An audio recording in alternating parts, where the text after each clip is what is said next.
Nkulamusizaako mukwano gwange ampuliriza. Weebale nnyo okunyiikira. Amannya nze Catherine Mitala. Olwaleero enjiri yaffe tugenda kugijja mu kitabo kya Matayo essula ya 4 olunyiriri lugenda kubeera lwa 16. Wagamba we wati, abantu abaali batuula mu kizikiza baalaba omusana mungi, n'abo abaali batuula mu nsi ey'okufa ne mu kisiikirize kyakwo omusana gwabaakira. Yesu n'asookera awo okubuulira n'okugamba nti, mwenenye kubanga obwakabaka obw'omu ggulu bunaatera okutuuka. Ezo ennyiriri 2 ze tusomye tetugenda okutambuliramu. Mukama waffe agamba nti abantu baali batuula mu kizikiza baalaba omusana mungi. Abaali batuula mu kizikiza be baani? Abantu abaali batuula mu kizikiza be baffe. Naye Yesu Kristo bwe yajja, kubanga ye gwe musana ogw'ensi, Bayibuli egambye oba ebyawandiikibwa bigambye, oba Mukama waffe yagamba nti ne balaba omusana mungi.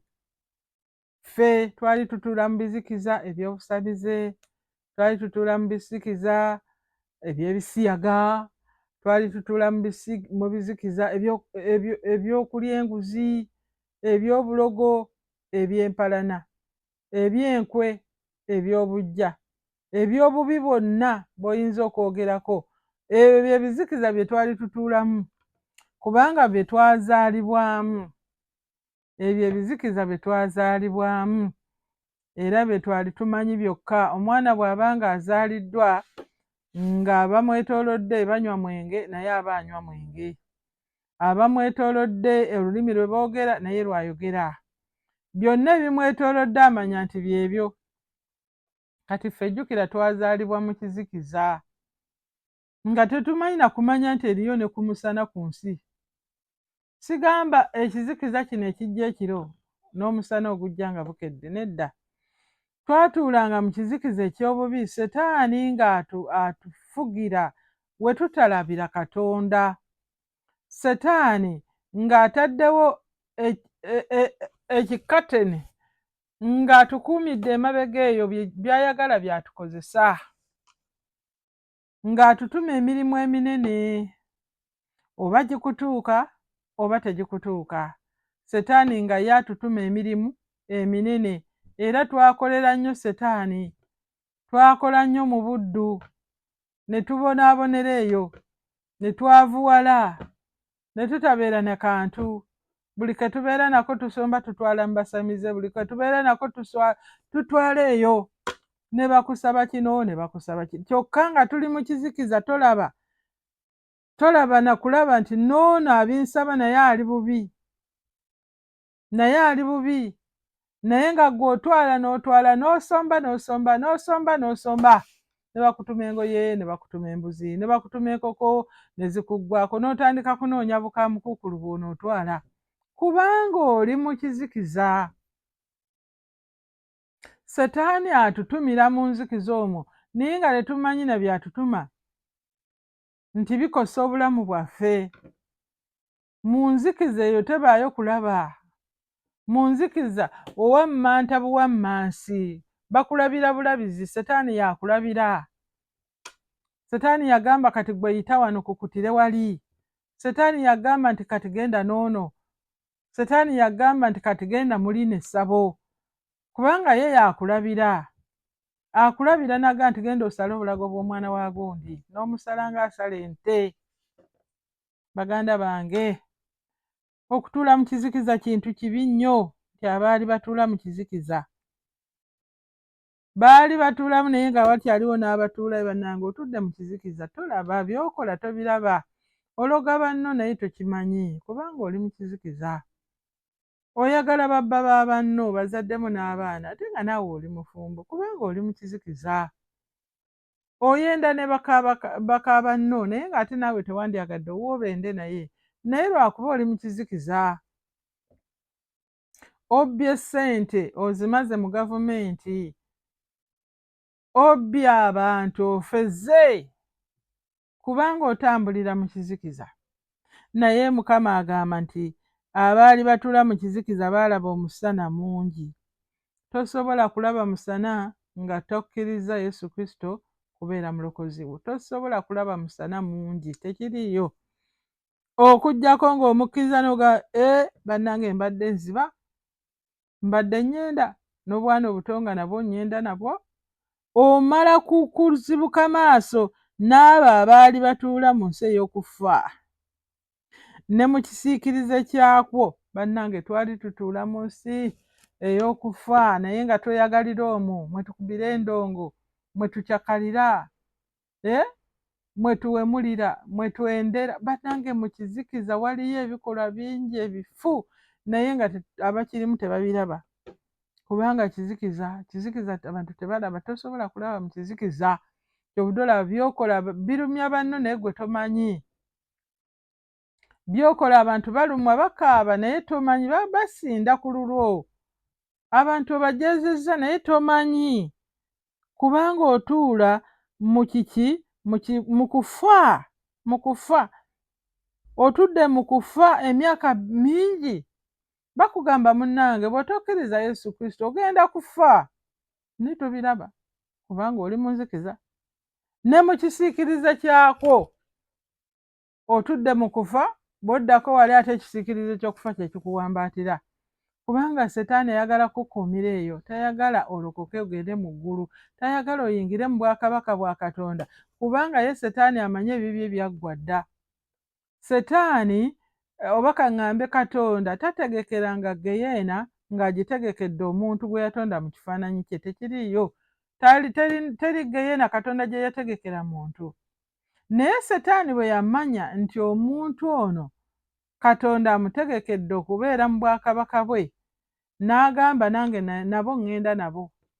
Nja genda nabo, nja bakumira mu nzikiza nga tebalaba Katonda, tebalaba kigambo kya Katonda, tebawulira kibababuulira, ŋŋende nabo kubanga ye yategekera geyeena. Setaani yategekera geyeena era tekirikyuka. Setaani ye wa geyeena kyaggwa dda, ye yamala dda okusalibwa omusango. Naye njagala okutegeeza nti newankubadde okoze ebibi bingi, bw'omusango ogugwo tegunnasalibwa. Kubanga olwaleero osobola okulokoka n'owona omusango gwo omunene, osobolera ddala okulokoka olwaleero, osobola okwatula n'oyatula Yesu Kristo okubeera omulokozi wo, n'ova mu kizikiza, n'ova mu kufa ne mu kisiikirize ky'okufa, n'ojja eno mu musana ogukwakidde. Haleluya! Njagala okiddamu okibagamba, Setaani ye abantu bano bakozeseza mu bizikiza. Tayagala balabe musana, tayagala bafulume. Era k'ofuluma ekizikiza kya Setaani n'oga nti ndokose, awulira bubi, awulira nga kwegamba oba omusaze gwe tojja kgenda naye mu geyeena eyamutegekebwa. Geyeena yategekebwa Setaani. Geyeena tetegekebwanga muntu, kubanga omuntu Katonda yamutonda ng'ali mu kifaananyi kye ne mu ngeri ya Katonda. Katonda tayandidde geyeena gitegekera kifaananyi kye n'engeri ye. Naye Setaani yalimbalimba abantu batere bagende naye mu kifo kiri eky'eggeyeena, era abakuba bbula. Oba wali olabyeko omuntu nga tayagala otegeere mazima, nga bw'ogamba nti njagala kumanya mazima ng'akuterawo kino, buli ogamba nti njagala kwegamba ng'alina byakutegaatega oleme okuva mu bukodyo bwe. Naye bannange, olwaleero Katonda atujjidde.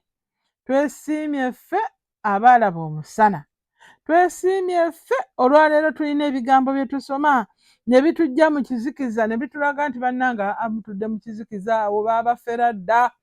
Muve mu kizikiza, baabafera, mugenda mu kufa. Muveeyo eriyo omusana, muveeyokko mujje mwote, mujje mwote omusana, mujje mulabe omusana. Haleluya! Ekigambo kya Katonda kitukoowoola. Bannange bangi musula n'ekigambo kya Katonda mu mayumba gammwe naye temukisoma kubanga oli mu kizikiza. Naye ng'ekigambo kya Katonda kikkoowoola nti jangu eno, jangu oyote omusana, jangu olabe ne ku nsi endala, waliyo n'ensi endala. Ne bannanga abantu olw'okubanga babakuumira mu nzikiza, ate owolereza omulabe wo. Ate nze ngira bwe nti n'owolereza Setaani ayagala okukutta, ayagala okukubba, ayagala okukuzikiriza. Gw'oli ku sayidi ya mulabe, oli mu kizikiza munnange. Naye njagala okugamba nti jangu olabe omusana, jangu.